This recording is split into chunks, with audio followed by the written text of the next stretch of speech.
बिस्मिल्लाहिर्रहमानिर्रहीम। अस्सलाम वालेकुम। मैं हूँ मारिया और आप सबका किचन विद राहत में वेलकम करती हूँ। आज आपके साथ शेयर करूँगी बहुत ही आसान सी और झटपट बन जाने वाली ऐसी कोई जायकेदार और खुशबूदार बीफ अचार गोश्त की रेसिपी लेके आई हूँ। और अगर आप मेरी इस तरीके से ये बीफ अचार गोश्त को बनाएंगे तो यकीन माने कि सब उंगलियां चाटते रह जाएंगे। ये इतना टेस्टी, इतना ये ज़बरदस्त बनता है। तो चले जल्दी से अपनी रेसिपी को यहाँ पे करते हैं स्टार्ट। तो अचार गोश्त बनाने के लिए मैंने यहाँ पे प्रेशर कुकर लिया है। उसमें मैंने यहाँ पे 3 मीडियम साइज़ के जो प्याज हैं ये चॉप करके इसमें शामिल कर दी हैं। और आधा कप में यहाँ पे कुकिंग ऑयल जो है इसके अंदर शामिल कर दूँगी। और इसको हम यहाँ पे गोल्डन ब्राउन होने तक, जैसे कि आप यहाँ वीडियो में देख सकते हैं, इतना इसको फ्राई करेंगे। साथ ही इसके अंदर हम सबसे पहले गोश्त जो है ये शामिल कर देंगे।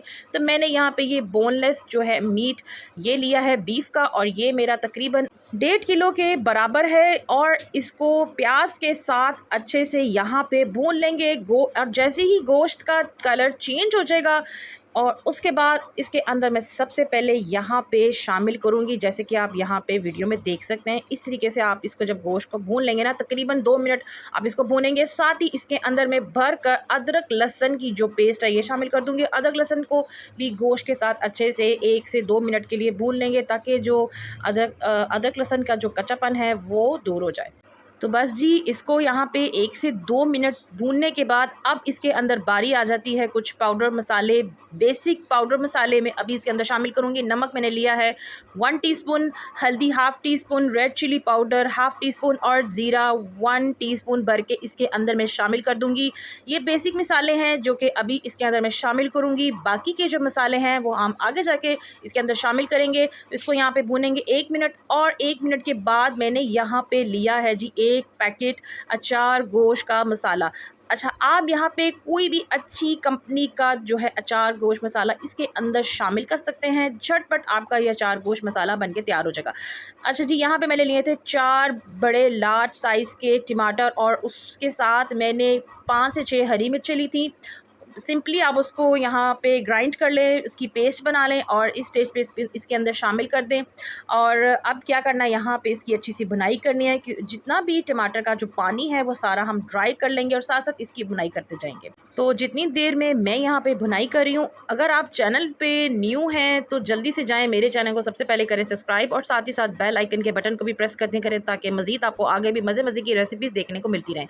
तो यहाँ पे आप जैसे कि वीडियो में देख रहे हैं कि इसकी हमने अच्छे से भुनाई कर ली है। जितना भी टमाटर का जो पानी था वो सारा ड्राई हो गया, ऑयल सेपरेट हो गया, ये देख सकते हैं आप यहाँ पे। अच्छा जी, अब हम क्या करेंगे नेक्स्ट स्टेप, अब यहाँ पे हम ये करेंगे कि अब इसको अच्छे से हम यहाँ पे गलाएंगे। तो गलाने के लिए इसके अंदर मैं सबसे पहले पानी जो है वो शामिल करूँगी। पानी हम इसके अंदर इतना शामिल करेंगे ताकि जो गोश्त है वो अच्छे से गल जाए, ताकि जो गोश्त की बोटियाँ वो अच्छे से आपकी गली होनी चाहिए। मैंने यहाँ पे 3 ग्लास जो है पानी का इस्तेमाल किया है, और इसको यहाँ पे थोड़ा सा मिक्स करेंगे और सिंपल इसको यहाँ पे हम सीटी लगा देंगे। तो 15 से 20 मिनट का इसका टाइम है, क्योंकि जो गोश्त की बोटी थी वो हमने छोटी करवाई है। अगर गोश्त की बोटी बड़ी हो तो वो टाइम ज़्यादा लेती है, तो 15 से 20 मिनट उसको दे देंगे। और साथ ही दूसरी तरफ मैंने यहाँ पे हरी मिर्चें ली हैं, और हरी मिर्च आपने इस तरह की बड़ी लेनी है, मोटी वाली। तो सिंपल क्या करेंगे, इसके अंदर सेंटर में कट लगा देंगे और इसके अंदर के जितने भी ये जो बीज हैं ये हम निकाल लेंगे। तो बीज जो है वो हमें नहीं चाहिए। और अब मैं क्या करूँगी, सारे जो इसके बीज हैं ये मैं निकाल लूँगी। ये बहुत तेज़ होते हैं, स्पाइसी होते हैं, ये हमें नहीं चाहिए। अब मैंने यहाँ पे 4 टेबलस्पून भर के अचार गोश्त का जो मसाला है वो ले लिया। इसके अंदर मैंने 1 टेबलस्पून भर कर लेमन जूस जो है वो शामिल कर दिया। इसको मिक्स करेंगे और एक पेस्ट ही हम तैयार कर लेंगे। अच्छा, ये जो पेस्ट है ये अब हम क्या करेंगे, सिंपल जो हमने बीज निकाल दिए थे हरी मिर्च के अंदर से, इसके सेंटर में यहाँ पे इसके अंदर इसकी फिलिंग कर देंगे, और बड़े आराम से इसके अंदर जो है ये जो मसाला है ये लग जाता है। और उसके बाद आप इसको बंद कर दें, कुछ भी नहीं करना, सिंपल इसको आप इस तरीके से बंद कर देंगे और बड़े मज़े की चटपटी सी जो है ना ये आपकी हरी मिर्च जो है ये लगेंगी। अच्छा, इसी तरह से आप जितनी आपको पसंद हैं आप हरी मिर्च का इसके अंदर इस्तेमाल कर सकते हैं। तो यहाँ पे मैंने ये कुछ ही इसके अंदर हरी मिर्चें शामिल करूँगी, और वो किस स्टेज पे शामिल करूँगी वो मैं आपको आगे जाके बताऊँगी। 8 से 10 जो हैं ये मोटी वाली जो हरी मिर्चें हैं इसका हम इस्तेमाल करेंगे। तो यहाँ पे ये मैंने सारी तैयार कर ली हैं, और दूसरी तरफ जो है अब प्रेशर कुकर को खोल लेते हैं, चेक कर लेते हैं जो गोश्त है वो अच्छे से गला है कि नहीं। अगर इस स्टेज पे अगर आपको लगे कि गोश्त जो है वो अच्छे से नहीं गला, तो इसको मज़ीद आप 4 से 5 मिनट के लिए दोबारा से सीटी लगा सकते हैं। गोश्त जो है वो अच्छा सा आपका गला होना चाहिए।